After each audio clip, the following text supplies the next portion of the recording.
Hello friends, welcome to fantastic 3. എല്ലാവരും സേഫായിരിക്കാമെന്ന് വിചാരിക്കുന്നു. Okay, ഞാനിന്ന് നിങ്ങൾക്ക് മുൻപിൽ പ്രസൻറ്റ് ചെയ്യുന്നത് നല്ല ടേസ്റ്റി ആയിട്ടുള്ള, വളരെ പെട്ടെന്ന് തന്നെ ഈസി ആയിട്ട് പ്രിപ്പയർ ചെയ്തെടുക്കാൻ പറ്റുന്ന നല്ല അടിപൊളി കോഴിക്കോടൻ ദം ബിരിയാണിയാണ്. അപ്പോൾ നമുക്കിത് എങ്ങനെ ഉണ്ടാക്കുന്നതെന്ന് നോക്കാം അല്ലേ. ഞാനിവിടെ 4 വലിയ സവോള തിന്നായിട്ട് കട്ട് ചെയ്തെടുത്തിട്ടുണ്ട്.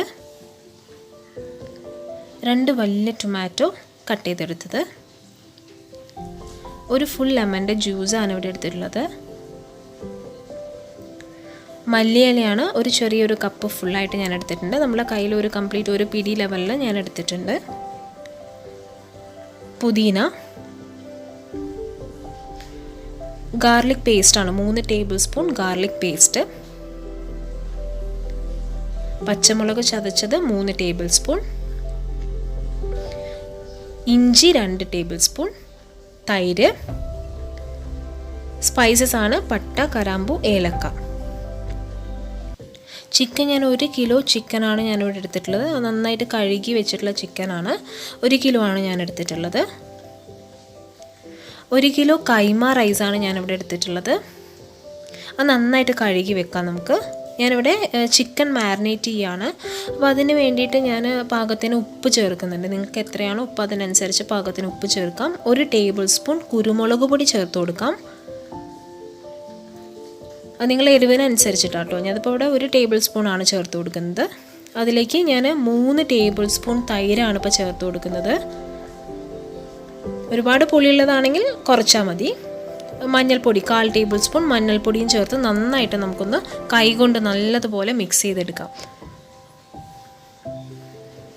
ഓക്കെ, ഞാനിവിടെ നല്ലപോലെ മിക്സ് ചെയ്ത് വെച്ചിട്ട് നമുക്കിതൊരു 10 മിനിറ്റ്സോളം ഒന്ന് റെസ്റ്റ് ചെയ്യാൻ വെക്കാം.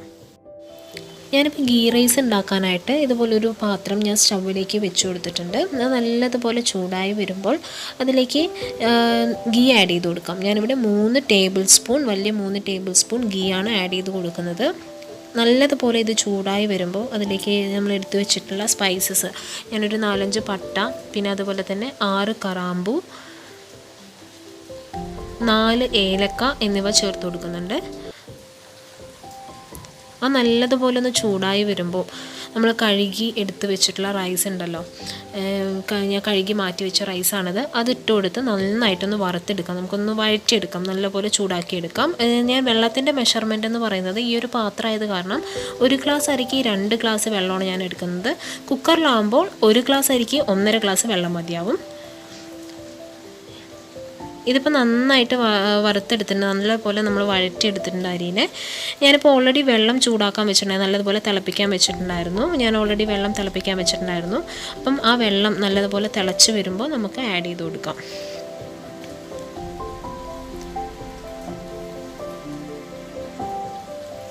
ഞാനിപ്പോൾ വെള്ളമൊക്കെ ആഡ് ചെയ്ത് കൊടുത്തിട്ടുണ്ട്.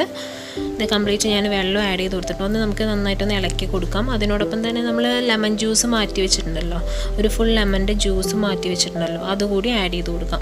പിന്നെ അതുപോലെ തന്നെ ഞാൻ ഈ വെള്ളം തിളപ്പിക്കുന്ന സമയത്ത് ഞാൻ ഉപ്പ് ആഡ് ചെയ്തിട്ടുണ്ടായിരുന്നു. അതുകൊണ്ട് നിങ്ങൾ ഉപ്പ് എത്രയാണ് നിങ്ങൾക്ക് ആവശ്യത്തിന് ഉപ്പ് അതും കൂടി ചേർത്തിട്ട് നന്നായിട്ടൊന്ന് ഇളക്കിയിട്ട് അതൊന്ന് മൂടി വെച്ചാൽ മതിയാവും. ഇത് സ്റ്റാർട്ടിങ് ഒരു ഹൈ ഫ്ലെയിമിൽ വെക്കാം. നല്ലതുപോലെ തിളച്ച് വരുമ്പോൾ മീഡിയം ഫ്ലെയിമിലാക്കി വെച്ചാൽ മതിയാവും കേട്ടോ. നമുക്കത് മൂടി വെക്കാം. നമുക്ക് ഗീ റൈസ് ഉണ്ടാക്കിയെടുക്കുമ്പോഴത്തേക്കും മസാല ഒന്ന് തയ്യാറാക്കിയെടുക്കാം. അതിനുവേണ്ടി ഞാനിതുപോലെ ഒരു പാൻ സ്റ്റൗവിലേക്ക് വെച്ചിട്ടുണ്ട്. അത് നന്നായിട്ട് ചൂടായി വരുമ്പോൾ അതിലേക്ക് ഞാൻ കോക്കനട്ട് ഓയിൽ, നിങ്ങൾക്ക് എത്രയാണോ ആവശ്യത്തിന് കോക്കനട്ട് ഓയിൽ ആഡ് ചെയ്ത് കൊടുക്കാം. ഞാനിപ്പോൾ കുറച്ച് കോക്കനട്ട് ഓയിൽ ആഡ് ചെയ്തിട്ടുണ്ട്. അത് നന്നായിട്ട് ചൂടായി വരുന്ന സമയത്ത് കട്ട് ചെയ്ത് വെച്ചിട്ടുള്ള ഒനിയൻ സ്ലൈസ്, നന്നായിട്ട് തിന്നായിട്ട് കട്ട് ചെയ്ത് വെച്ചിട്ടുള്ള സവോള ആഡ് ചെയ്ത് കൊടുക്കാം. അത് നന്നായിട്ടൊന്ന് വഴറ്റിയെടുക്കാം. വഴണ്ടി വരാനുള്ള ഉപ്പും കൂടി ചേർത്തിട്ട് നന്നായിട്ടൊന്ന് നമുക്ക് വഴറ്റിയെടുക്കാം.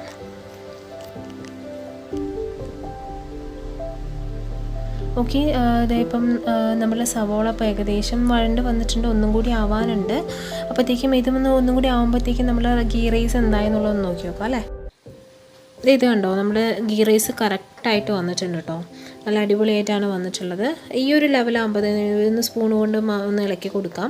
ഈ ഒരു ലെവലാകുമ്പോൾ കറക്റ്റാണ്, നമ്മൾ ഗീ റൈസ് ഓക്കെ ആയിട്ടുണ്ടെന്നുള്ളത് മനസ്സിലാക്കാം.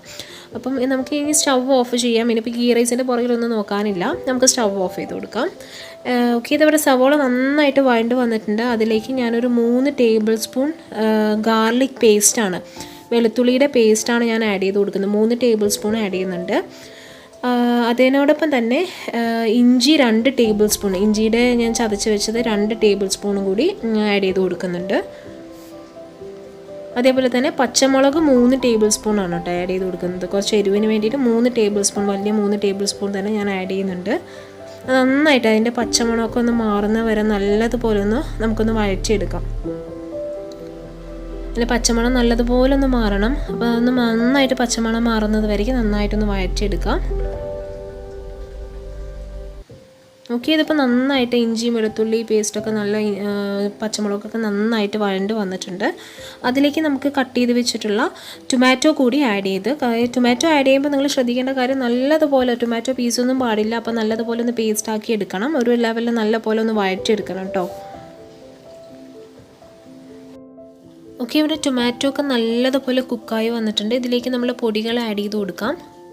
ഞാനിവിടെ 2.5 ടേബിൾ സ്പൂൺ ബിരിയാണി മസാല ചേർത്ത് കൊടുക്കുന്നുണ്ട്. അതേപോലെ തന്നെ 3/4 table spoon garam masala, 1.5 table spoon മല്ലിപ്പൊടി എന്നിവ ചേർത്തിട്ട് നന്നായിട്ട് ഇതിൻ്റെ പച്ചമണം മാറുന്നത് വരെ നല്ലതുപോലെ ഒന്ന് വഴറ്റിയെടുക്കാം. നമ്മുടെ മസാലേൻ്റെ കംപ്ലീറ്റ് ടേസ്റ്റ് എന്ന് പറയുന്നത് മസാല നല്ലപോലെ ഡ്രൈ ആവണം, നല്ലപോലെ റോസ്റ്റ് ആവണം, എന്നാലേ ബിരിയാണി മസാല നല്ല ടേസ്റ്റ് ഉണ്ടാവുള്ളൂ. അപ്പോൾ ഇതിലേക്ക് ഇനിയിപ്പോൾ ചേർത്ത് കൊടുക്കാനുള്ളത് പുതിന ഇലയാണ്. നമ്മൾ എടുത്തു വെച്ചിട്ടുള്ള ഫുൾ പുതിന ഇലയും ഞാൻ ചേർത്ത് കൊടുക്കുന്നുണ്ട്.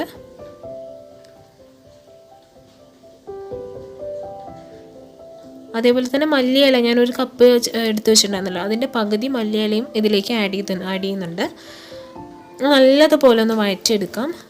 ഞാനീ പറഞ്ഞ പോലെ നല്ലതുപോലെ ഡ്രൈ ആക്കി എടുക്കണം നമ്മുടെ മസാല, എന്നാലേ മസാലയ്ക്ക് നല്ല ടേസ്റ്റ് ഉണ്ടാവുള്ളൂ. ഇതിപ്പോൾ ഓക്കെ റെഡിയായി വന്നിട്ടുണ്ട്. ഇതിലേക്ക് നമ്മൾ മാരിനേറ്റ് ചെയ്ത് വെച്ചിട്ടുള്ള ചിക്കനും കൂടി ആഡ് ചെയ്ത് കൊടുക്കാം. ഓക്കെ, ഇത് നന്നായിട്ടൊന്ന് വഴറ്റിയെടുക്കാം കേട്ടോ. ജസ്റ്റ് ഒന്ന് വഴറ്റിയെടുക്കാം. നല്ലതുപോലെ ചിക്കനിൽ ഈ മസാലയൊക്കെ ഒന്ന് നന്നായിട്ടൊന്ന് പുരട്ടിയെടുക്കാം നമുക്ക്. ഓക്കെ, ഇനിയിപ്പോൾ നെക്സ്റ്റ് ചെയ്യാനുള്ളത് നമുക്ക് ഇതിൽ വെള്ളം ചേർത്ത് കൊടുക്കുക എന്നുള്ളതാണ്. നമ്മൾ വെള്ളം ചേർത്തിട്ടില്ലല്ലോ. അപ്പോൾ ഇതിലേക്ക് കുറച്ച് വെള്ളം ചേർക്കാൻ പാടുള്ളൂ. ചിക്കൻ ജസ്റ്റ് ഒന്ന് വെന്ത് വരാനുള്ള കുറച്ച് വെള്ളം മാത്രമേ ചേർക്കാവുള്ളൂ. ഇത് ബ്രോയിലർ ചിക്കനാണ്. അപ്പോൾ അതുകൊണ്ട് ഞാനൊരു 1/4 ഗ്ലാസും പിന്നെ കുറച്ച് മാത്രമേ ചേർത്തിട്ടുള്ളൂ കേട്ടോ. വെള്ളം ചേർത്തിട്ട് ആവശ്യത്തിന് ഉപ്പും കൂടി ചേർത്തിട്ട് നമുക്കൊന്ന് നല്ലതുപോലെ ഒന്ന് വഴറ്റിയെടുക്കാം. ഓക്കെ, ഇവിടെ അത് വഴറ്റിയിട്ടുണ്ട്. ഇതിപ്പോൾ നമുക്കിനി മൂടി വെക്കാം. അതൊരു കുറച്ച് നേരത്തേക്ക് നമുക്കത് അടച്ച് വെക്കാം. ഓക്കെ, ഞാനിതിപ്പോൾ ഒരു വലിയ സവാളയും കൂടി ഞാനിത് കട്ട് ചെയ്ത് വെച്ചിട്ടുണ്ട്. എന്തിനാണെന്ന് വെച്ച് കഴിഞ്ഞാൽ ഗാർണിഷ് ചെയ്യാൻ വേണ്ടിയിട്ടാണ്, നമുക്കത് ഫ്രൈ ചെയ്തെടുക്കാൻ വേണ്ടിയിട്ടാണ്. ഞാനത് ചെറിയ പീസായിട്ട് കട്ട് ചെയ്ത് വെച്ചിട്ടുണ്ട്.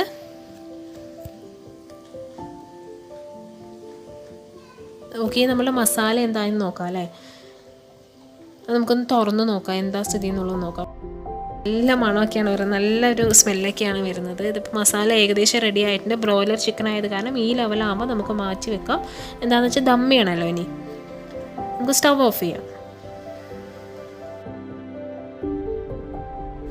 ഓക്കെ, ഞാൻ ഇത് വേറൊരു ചീനച്ചട്ടി സ്റ്റൗവിലേക്ക് വെച്ചിട്ടുണ്ട്. അതെന്തിനാണെന്ന് വെച്ചാൽ നമ്മൾ നേരത്തെ എടുത്ത് വെച്ചിട്ടുള്ള സവാള ഒന്ന് ഫ്രൈ ചെയ്തെടുക്കാൻ വേണ്ടിയിട്ടാണ്. അതിന് വേണ്ടി ചൂടായി വരുമ്പോൾ അതിലേക്ക് ഞാൻ 2.5 ടേബിൾ സ്പൂൺ ഗീ ആഡ് ചെയ്യുന്നുണ്ട്. എന്നിട്ട് നമുക്ക് സവാള ആഡ് ചെയ്തിട്ട് നല്ലതുപോലെ ഗോൾഡൻ ബ്രൗൺ ആവുന്നത് വരെ ഫ്രൈ ചെയ്തെടുക്കാം. ഓക്കെ, ഇതാ ഈ ലെവലാകുമ്പോൾ നമുക്ക് മാറ്റി വെക്കാം കേട്ടോ. ഈ ഒരു ലെവലാകുമ്പോൾ നമുക്ക് ഫ്രൈ ചെയ്തത് സ്റ്റോപ്പ് ചെയ്യാം. നമുക്ക് എന്നിട്ട് വേറൊരു പ്ലേറ്റിലേക്ക്, ഒരു ബൗളിലേക്ക് മാറ്റി വെക്കാം. ഞാനിത് കുക്കറിലാണ് ദം ചെയ്യുന്നത്. അപ്പം അതിന് വേണ്ടി സ്റ്റൗവിലേക്കൊരു കുക്കർ വെച്ചിട്ടുണ്ട്. അത് നന്നായിട്ട് ചൂടായി വരുമ്പോൾ നമ്മൾ ഫ്രൈ ചെയ്ത ഓണിയൻ ഫ്രൈ ചെയ്യുന്ന സമയത്ത് ബാലൻസ് വന്ന ഗീ ഉണ്ടല്ലോ, അത് കുക്കറിലേക്ക് ആഡ് ചെയ്ത് കൊടുക്കാം. അതിനുശേഷം നമ്മളുടെ ചിക്കൻ്റെ മസാല ഉണ്ടല്ലോ, അത് കംപ്ലീറ്റ് ചിക്കനും ചിക്കൻ്റെ മസാലയും കംപ്ലീറ്റ് നമുക്ക് ഇതിലേക്ക് ഇട്ട് കൊടുക്കാം. കുക്കറിലേക്ക് ഇട്ട് കൊടുക്കാം. കംപ്ലീറ്റ് ചിക്കൻ പീസും താഴെ ഇട്ട് കൊടുക്കാം കേട്ടോ. ഈ കുക്കറിലേക്ക് ഇട്ട് കൊടുക്കാം കേട്ടോ. ഇതുപോലെ ഞാൻ കംപ്ലീറ്റ് ചിക്കൻ പീസസും കുറച്ച് ഗ്രേവി ഞാനിതിലേക്ക് ഇട്ടിട്ടുണ്ട്. കുറച്ച് ഗ്രേവി നമുക്ക് ഫുള്ളായിട്ട് ഇടണ്ട, കുറച്ച് ഗ്രേവി മാത്രം ബാലൻസ് വെച്ചാൽ മതി. ഞാൻ കംപ്ലീറ്റ് ചിക്കൻ ഇട്ടിട്ടുണ്ട്. അതിനോടൊപ്പം തന്നെ ഞാൻ റൈസിൻ്റെ പകുതി റൈസും ഇതിലേക്ക് കുക്കറിലേക്ക് ആഡ് ചെയ്ത് കൊടുക്കുകയാണ്. അതിനുശേഷം ഗ്രേവിയും കൂടി നമുക്ക് ഇതുപോലെ ഒന്ന് സ്പ്രെഡ് ചെയ്ത് കൊടുക്കാം. കുറച്ച് കുറച്ചായിട്ട് ഗ്രേവിയും കൂടി ഒന്ന് സ്പ്രെഡ് ചെയ്ത് കൊടുക്കാം.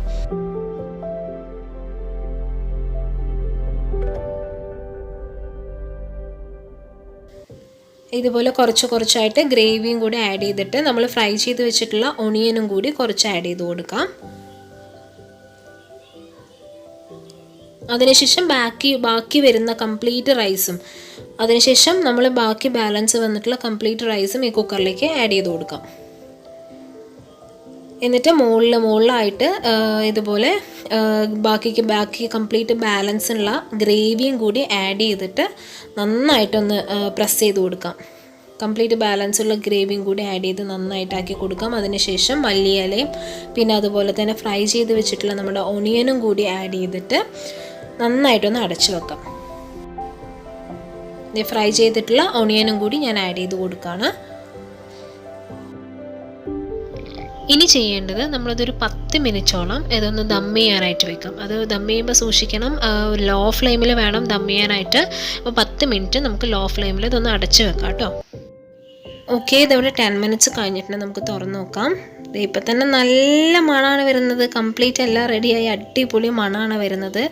നല്ല ടേസ്റ്റി ആയിട്ടുള്ള ദം ബിരിയാണി ഇവിടെ റെഡി ആയിട്ടുണ്ട്. നമുക്കിത് കുക്കറിൽ തന്നെ ഇങ്ങനെ വെക്കരുത്.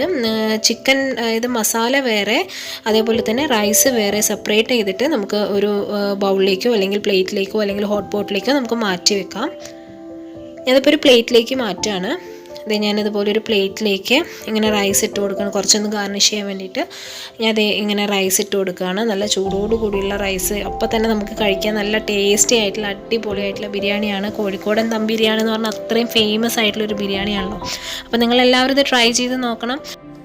നിങ്ങളുടെ വീട്ടിൽ ഗസ്റ്റൊക്കെ വരുന്ന സമയത്ത് ഇതുപോലെ വലിയൊരു പ്ലേറ്റിൽ ഇതുപോലെ ആക്കിയിട്ട് റൈസ് ഇട്ടതിന് ശേഷം ഇതുപോലെ ചിക്കൻ പീസസ് ഇങ്ങനെ സെൻറ്ററിലൊക്കെ ആയിട്ട് ഇങ്ങനെ വെച്ച് കൊടുക്കുക. നല്ലൊരു ഭംഗി ഉണ്ടാവും, കാണാനും ഒരു ഭംഗി ഉണ്ടാവും. ഇങ്ങനെ ഇതുപോലെ ചിക്കൻ പീസസൊക്കെ ഇങ്ങനെ സെൻറ്ററിലൊക്കെ ആയി വെച്ചതിന് ശേഷം ഞാൻ ജസ്റ്റ് ഒന്ന് ഗാർണിഷ് ചെയ്യണം കേട്ടോ. അതിനുവേണ്ടി അതിൻ്റെ മുകളിലേക്ക് കുറച്ച് മല്ലിയിലൊക്കെ തൂവി കൊടുക്കുകയാണ്. അതേപോലെ തന്നെ നമ്മൾ ഫ്രൈ ചെയ്ത് വെച്ചിട്ടുള്ള ഓണിയൻ ഉണ്ടല്ലോ, ഫ്രൈഡ് ഓണിയൻ, അതും കൂടി ആഡ് ചെയ്ത് കൊടുക്കണം. നമ്മൾ ഈ ബിരിയാണിയുടെ കൂടെ മുട്ട പുഴുങ്ങിയതൊക്കെ നല്ല ടേസ്റ്റാണ് കേട്ടോ കഴിക്കാൻ. അതുകൊണ്ട് ഞാൻ ജസ്റ്റ് 2 മുട്ടയൊക്കെ ജസ്റ്റ് ഭംഗിക്ക് വേണ്ടി വെക്കുന്നുണ്ട്. അതേപോലെ തന്നെ ഞാനിവിടെ സവോള ഒന്ന് കട്ട് ചെയ്ത് വെച്ചിട്ടുണ്ട്. അതിനോടൊപ്പം ടൊമാറ്റോ കൂടി ഞാൻ കട്ട് ചെയ്ത് വെച്ചിട്ടുണ്ട്. പിന്നെ ലെമണിൻ്റെ ഒരു ചെറിയൊരു പീസും കൂടി ഞാനിവിടെ വെച്ചിട്ടുണ്ട്. ഇനി കുറച്ച് സാലഡും കൂടി ഉണ്ടെങ്കിൽ നല്ല അടിപൊളിയായിട്ട് എത്ര കഴിച്ചാലും മതി വരാത്ത നല്ല ടേസ്റ്റി ആയിട്ടുള്ള കോഴിക്കോടൻ ദം ബിരിയാണി ഇവിടെ റെഡി ആയിട്ടുണ്ട്. നിങ്ങൾക്ക് എല്ലാവർക്കും ഇഷ്ടപ്പെടും. നിങ്ങളുടെ വീട്ടിലിപ്പോൾ ഒരു ഗസ്റ്റൊക്കെ വന്നു കഴിഞ്ഞാൽ ധൈര്യമായിട്ട് ഉണ്ടാക്കി കൊടുക്കാൻ പറ്റുന്ന നല്ല അടിപൊളി കോഴിക്കോടൻ ദം ബിരിയാണി ഇവിടെ റെഡി ആയിട്ടുണ്ട്. നിങ്ങളെല്ലാവരും ഇത് ട്രൈ ചെയ്ത് നോക്കണം. ഈ വീഡിയോ ഇഷ്ടമായാൽ ലൈക്ക് ചെയ്യാനും ഷെയർ ചെയ്യാനും ആരും മറക്കരുത്. ആദ്യമായിട്ടാണ് എൻ്റെ വീഡിയോ കാണുന്നതെങ്കിൽ സബ്സ്ക്രൈബ് ചെയ്യാനും മറക്കരുത്. എല്ലാവരും സേഫായിരിക്കുക. Thank you for watching. Take care and by.